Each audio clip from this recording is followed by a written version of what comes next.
En arrivant de Nice, en longeant le Var, on peut commencer à entreapercevoir le village qui surplombe la vallée.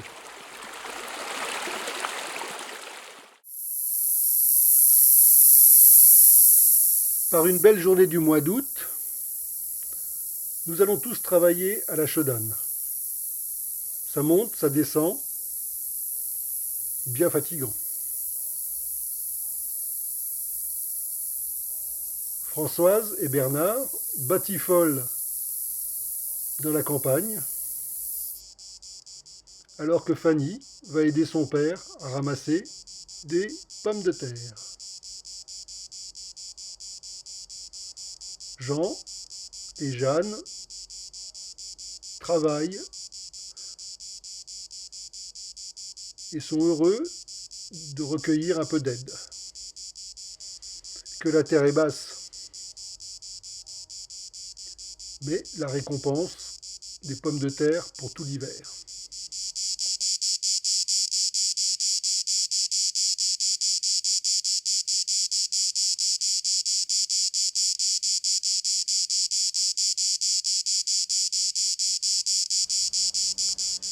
Toute la famille met la main à la pâte.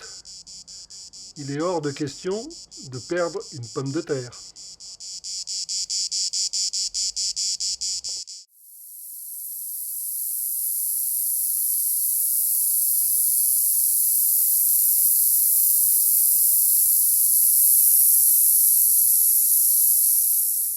Il faut penser avant tout aux bons gnocchis qui vont se préparer.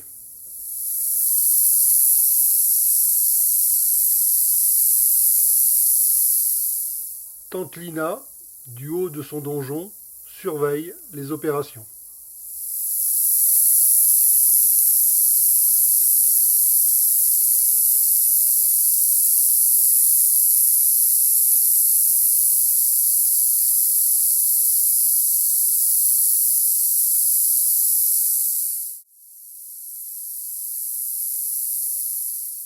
C'est qu'il faut les monter, les patates, pour les ranger à la cave.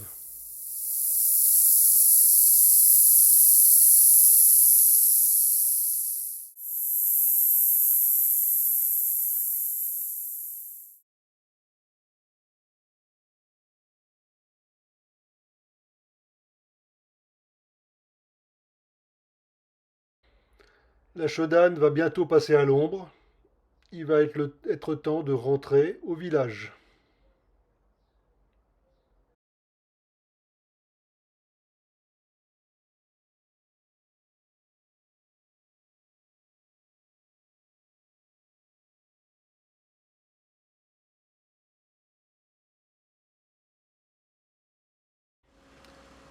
Parfois, nous descendons aussi rendre visite à mes grands-parents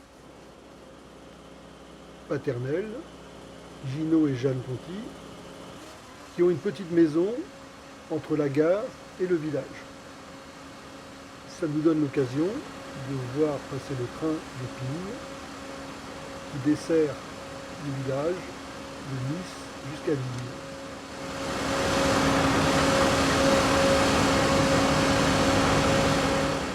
La Micheline s'arrête et repart tranquillement.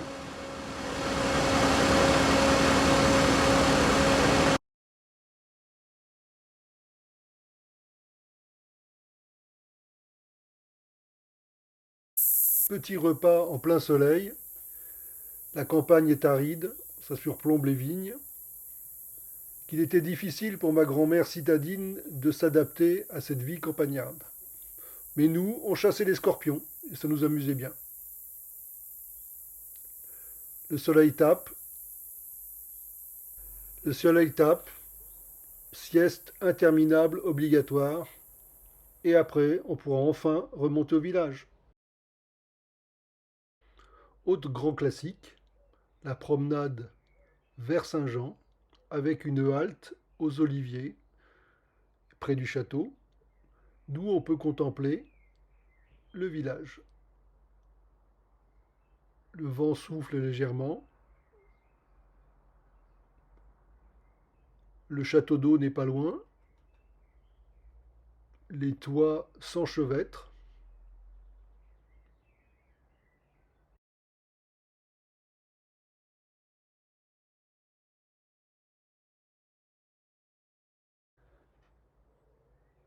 Le sport national à Villars, à cette époque, réparation des maisons.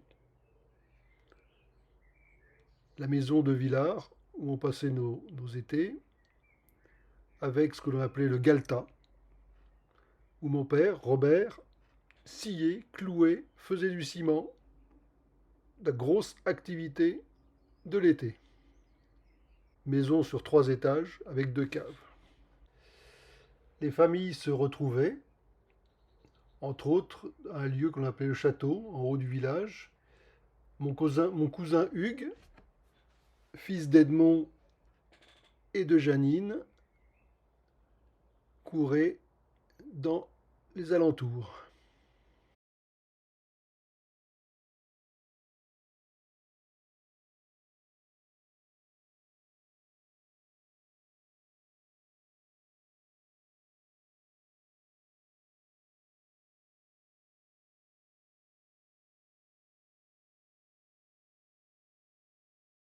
Petit moment de détente entre Edmond et sa sœur Fanny. À la fraîche. On se détend. C'est les années 70.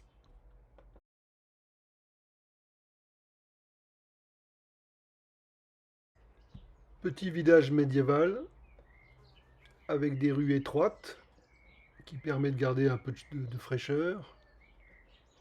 La maison étant en haut du village, eh bien, on monte, on descend, on monte, on descend. Le voisinage surveille. Mon oncle Pierrot vient nous dire bonjour. Petite balade sur la place du village, encombrée de voitures, ça n'a pas changé. Discussion avec le maçon, Simon Unti.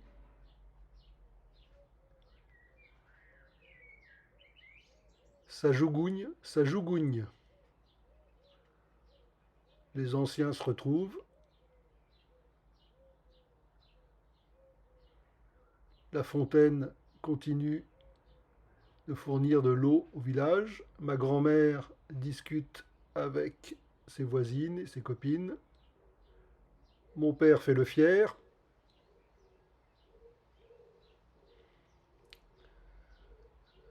Ma grand-mère. Quelles sont les dernières nouvelles? Les derniers ragots?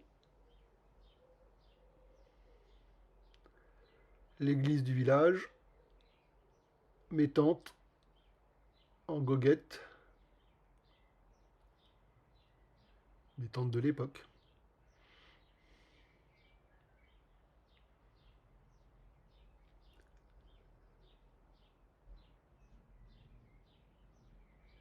Les Baralis, mon oncle Marius, frère de Jeanne.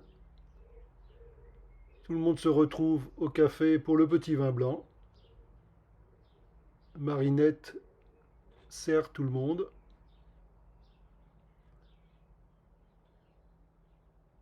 On refait le monde.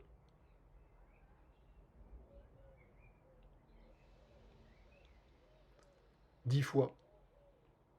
Et le monde se refait sans doute, de toute façon. Françoise joue avec son cousin Olivier, fils d'Edmond. Michel, ma tante, remonte au village.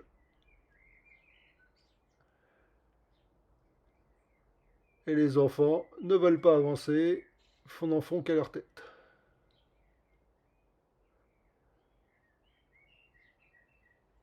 Alors Olivier, c'est quoi cette histoire?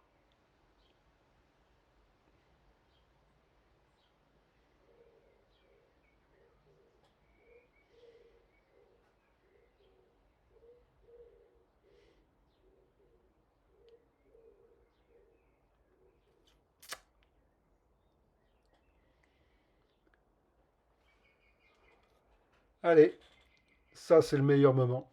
On va faire la vaisselle au lavoir. Pas de machine à laver. Tout le monde vient laver son linge et discuter les dernières nouvelles, les derniers ragots, un tel qui a dit une chose, l'autre qui a dit un autre. Mais que c'est agréable parce que l'eau est fraîche. On peut pendant ce temps-là courir après les gendarmes qui marchent sur l'eau. Le jeu étant de marcher le plus loin possible dans le lavoir et même de marcher sur la poutre.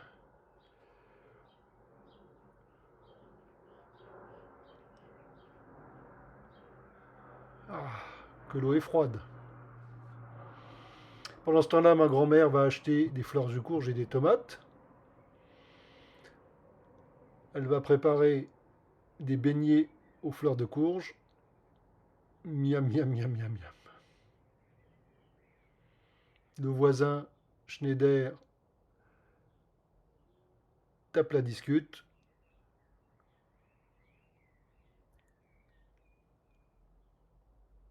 Le linge sèche, c'est le sud.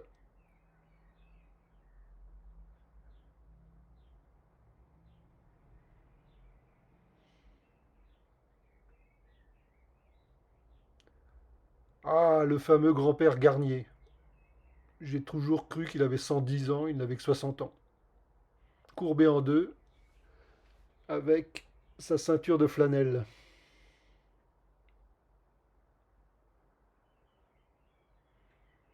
Du soleil, des tuiles, des toits.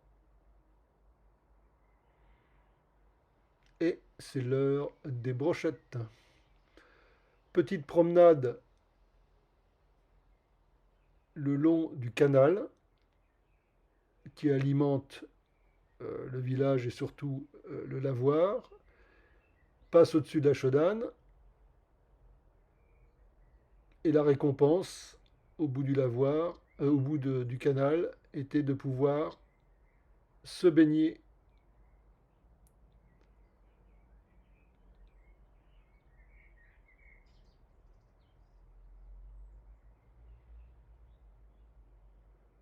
La campagne est sèche.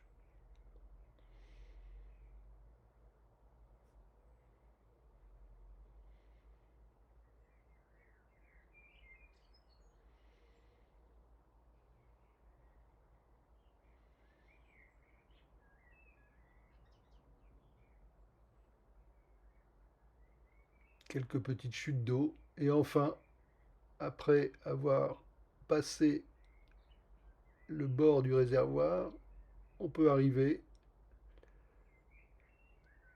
aux chutes d'eau.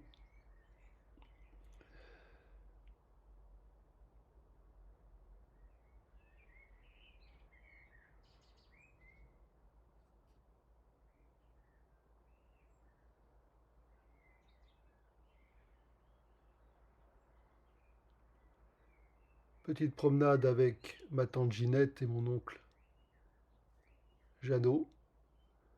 Ginette qui était bernoise, pas sûr qu'elle apprécie beaucoup la chaleur.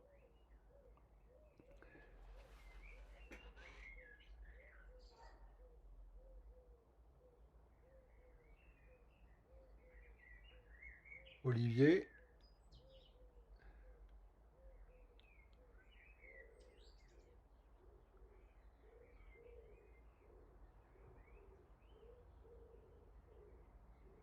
petite promenade à travers les vignes.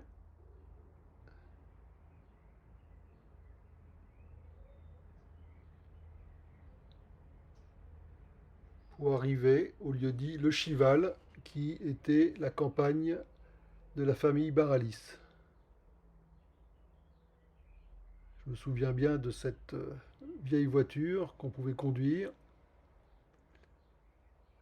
Les familles se réunissent et pique-niquent.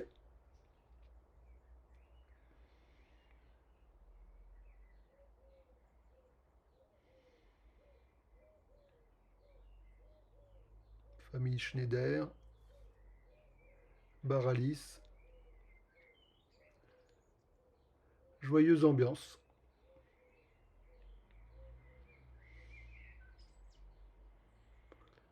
La fameuse voiture qui ravissez tout le monde. Révolution permanente.